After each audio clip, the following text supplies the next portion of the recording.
Xin kính chào quý vị và các bạn. Quý vị và các bạn đang đến với chương trình Kỷ nguyên công nghiệp mới trên VTV9 Đài Truyền hình Việt Nam. Chương trình ngày hôm nay sẽ mang đến thông tin chuyên biệt về khu công nghiệp và hệ sinh thái sản xuất Việt Nam. Chương trình sẽ được phát sóng vào lúc 20 giờ từ thứ Hai cho đến thứ Sáu hàng tuần. Và chương trình ngày hôm nay sẽ bắt đầu với những thông tin nổi bật sau đây.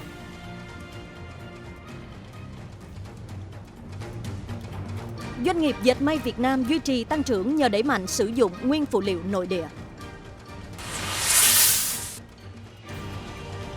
Một nửa số doanh nghiệp trên thế giới sử dụng AI để đo lường và đánh giá chất lượng nhân sự. Doanh nghiệp thành phố Hồ Chí Minh chăm lo Tết cho công nhân, ổn định nguồn lao động, bảo đảm sản xuất. Trong bối cảnh thị trường dệt may thế giới còn có những biến động, nhiều doanh nghiệp Việt Nam vẫn duy trì tăng trưởng nhờ đẩy mạnh sử dụng nguyên phụ liệu nội địa và chuyển sang các mô hình sản xuất có giá trị gia tăng cao. Theo Hiệp hội Dệt may Việt Nam, năm 2025, kim ngạch xuất khẩu toàn ngành đạt khoảng 46 tỷ đô la Mỹ, trong đó tỷ lệ giá trị nội địa tăng lên khoảng 52%, cho thấy sự chuyển dịch rõ nét khỏi mô hình gia công thuần túy. Nhiều doanh nghiệp đã chủ động đầu tư sản xuất nguyên phụ liệu trong nước, nâng tỷ lệ nội địa hóa lên 60-70%, đáp ứng tốt hơn các quy tắc xuất xứ trong các hiệp định thương mại tự do. Xu hướng cá nhân hóa, thiết kế riêng và tăng tỷ lệ may thủ công đang mở ra hướng đi mới cho dệt may Việt Nam ở các phân khúc trung và cao cấp. Thành phố Hồ Chí Minh vừa giao cho tập đoàn BKMX lập báo cáo nghiên cứu khả thi tuyến đường sắt Trân Thành, Bầu Bàng, An Bình, Cái Mép. Dự án có tổng vốn đầu tư dự kiến là gần 170.000 tỷ đồng. Tuyến đường sắt dài gần 154 km kết nối các khu công nghiệp trọng điểm của thành phố Hồ Chí Minh, Đồng Nai với cảng nước sâu Cái Mép Thị Vải nhằm giảm áp lực cho đường bộ và tháo gỡ những điểm nghẽn logistics khu vực phía Nam. Và theo tính toán thì khi đưa vào khai thác, tuyến đường sắt này có thể giúp tiết kiệm chi phí logistics cho doanh nghiệp lên đến hơn 2 tỷ đô la Mỹ mỗi năm. Bước sang năm 2026 thì trí tuệ nhân tạo đang tác động ngày càng rõ nét đến thị trường lao động toàn cầu. Theo báo cáo mới của Manpower Group, đơn vị cung cấp giải pháp nhân sự hàng đầu thế giới và LinkedIn, mạng xã hội nghề nghiệp lớn nhất thế giới, thì hiện tại có khoảng 52% doanh nghiệp trên thế giới đã sử dụng AI để đo lường và đánh giá chất lượng nhân sự. Còn đến năm 2030, khoảng 70% kỹ năng cần thiết cho mọi công việc sẽ thay đổi, trong khi gần 3/4 doanh nghiệp vẫn gặp khó khăn trong việc tìm kiếm nhân lực phù hợp. Nhiều nhà tuyển dụng cũng dần chấp nhận ứng viên sử dụng AI trong quá trình ứng tuyển. Trong bối cảnh thế giới liên tục biến động, việc kết hợp hiệu quả giữa công nghệ AI và đầu tư vào con người sẽ là yếu tố then chốt giúp doanh nghiệp nâng cao năng lực cạnh tranh và thích ứng dài hạn.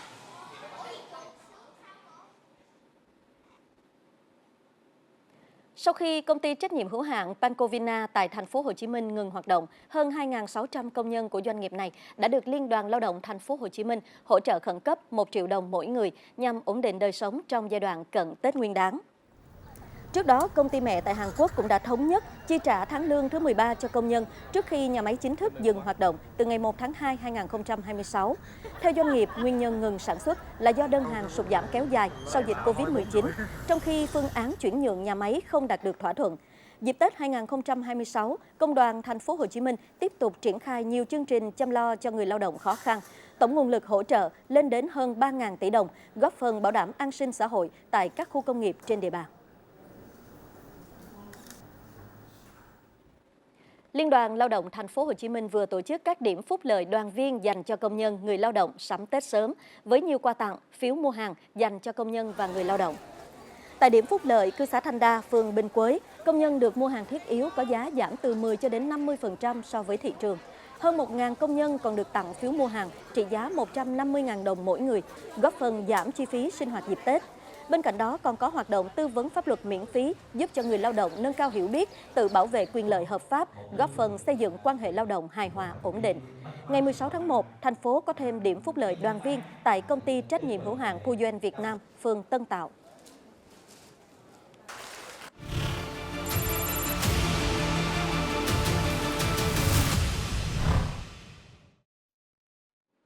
Thưa quý vị, sau sáp nhập thì thành phố Hồ Chí Minh là địa phương có số lượng đoàn viên công đoàn lớn nhất cả nước. Trong bối cảnh kinh tế còn có nhiều biến động thì việc chăm lo Tết cho công nhân, người lao động không chỉ mang ý nghĩa an sinh xã hội mà còn là giải pháp quan trọng để ổn định lực lượng lao động cho doanh nghiệp, bảo đảm sản xuất trước và sau Tết Nguyên đán.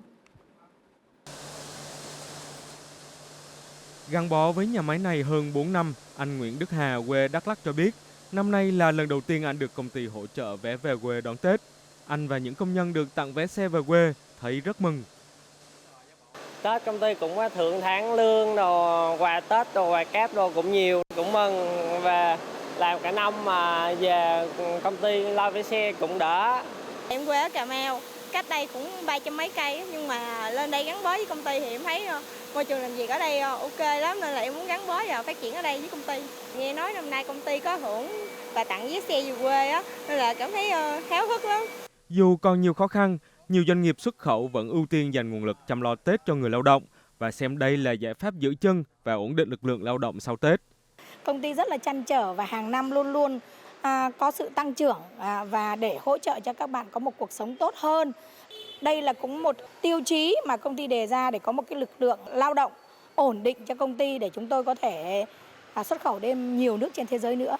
Ngoài cái chính sách thưởng lương tháng 13 thì có chính sách thưởng về hiệu quả làm việc. Thì năm nay đối với công ty mới thông báo là cũng được khoảng 2,5 tháng lương thêm cho người lao động. Đây cũng là cái động lực để cho toàn bộ nhân viên công ty có thể mà phát huy hiệu quả và làm việc hiệu quả. Liên đoàn Lao động Thành phố Hồ Chí Minh cho biết, dịp Tết Nguyên đán 2026, Công đoàn thành phố đã huy động các nguồn lực xã hội với tổng kinh phí trên 3.000 tỷ đồng, cao nhất từ trước đến nay để chăm lo cho công nhân người lao động. Bên cạnh các chương trình hỗ trợ trực tiếp, năm nay Thành phố Hồ Chí Minh tổ chức một số điểm phúc lợi đoàn viên và chuyến bán hàng lưu động, giúp công nhân mua sắm hàng thiết yếu với mức giảm giá từ 20 đến 50%. Các quầy hàng mà bán hàng lưu động của chúng tôi như mà hiện nay chúng ta thấy ở đây á, giảm từ 20 đến 50% so với cái giá bán để tạo điều kiện cho người lao động có thể mua sắm những mặt hàng Tết nó phù hợp với túi tiền. Chăm lo Tết cho công nhân không chỉ mang lại một mùa xuân ấm áp nghĩa tình mà còn góp phần giữ chân người lao động, ổn định quan hệ lao động và tạo nền tảng cho sự phục hồi phát triển bền vững của thị trường lao động Thành phố Hồ Chí Minh trong năm 2026.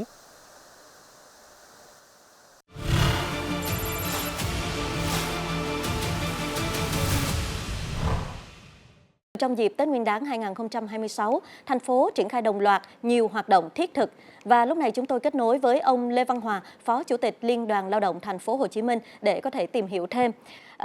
Thưa ông, trong dịp Tết Nguyên đán 2026 thì Thành phố Hồ Chí Minh thì đã huy động các nguồn lực xã hội để chăm lo cho công đoàn viên và người lao động như thế nào, và những cái giải pháp mà ổn định nguồn nhân lực sản xuất sau Tết thì được triển khai ra sao ạ, thưa ông? Chúng tôi đã chỉ đạo công đoàn các cấp phối hợp chặt chẽ với người sử dụng lao động, xây dựng kế hoạch chăm lo Tết từ sớm, đảm bảo tiền lương, tiền thưởng và các cái khoản phúc lợi Tết được chi trả kịp thời, công khai, minh bạch, quan tâm nhiều hơn đến công nhân có hoàn cảnh khó khăn, lao động xa quê và đẩy mạnh các hoạt động chăm lo, không chỉ dừng lại ở việc tặng quà Tết mà còn gắn với ổn định việc làm, thu nhập và đời sống sau Tết, như hỗ trợ vé tàu, vé xe khứ hồi, tạo điều kiện cho người lao động quay trở lại doanh nghiệp làm việc đúng thời gian, đặc biệt là giúp các doanh nghiệp xuất khẩu ổn định lực lượng lao động, phục hồi và phát triển bền vững sau Tết. Vâng ạ, thưa ông, như vậy thì trong tình hình mới sau sáp nhập thì các chương trình chăm lo đời sống cho người lao động nói chung cũng như là chương trình chăm lo Tết nói riêng thì có những điểm gì khác biệt so với trước đây ạ, thưa ông? Hiện nay, tổ chức công đoàn thành phố chuyển mạnh sang chăm lo có trọng tâm, trọng điểm, tập trung vào đoàn viên, người lao động có hoàn cảnh khó khăn, lao động xa quê, lao động trong các ngành chịu tác động lớn của thị trường và doanh nghiệp xuất khẩu. Không chỉ tặng quà Tết mà còn quan tâm đến tiền lương, thưởng, phúc lợi, điều kiện làm việc, nhà ở, công nhân, bữa ăn ca, chăm sóc sức khỏe. Thưa ông, cũng gần đến Tết Nguyên đán rồi, Liên đoàn Lao động thành phố thì muốn nhắn gửi gì đến với công nhân người lao động sau một năm làm việc đóng góp cho sự phát triển của thành phố ạ? Công đoàn thành phố luôn trân trọng, ghi nhận và cảm ơn người lao động và mong muốn các cấp ủy đảng, chính quyền địa phương, các ban ngành, doanh nghiệp và các tập thể cá nhân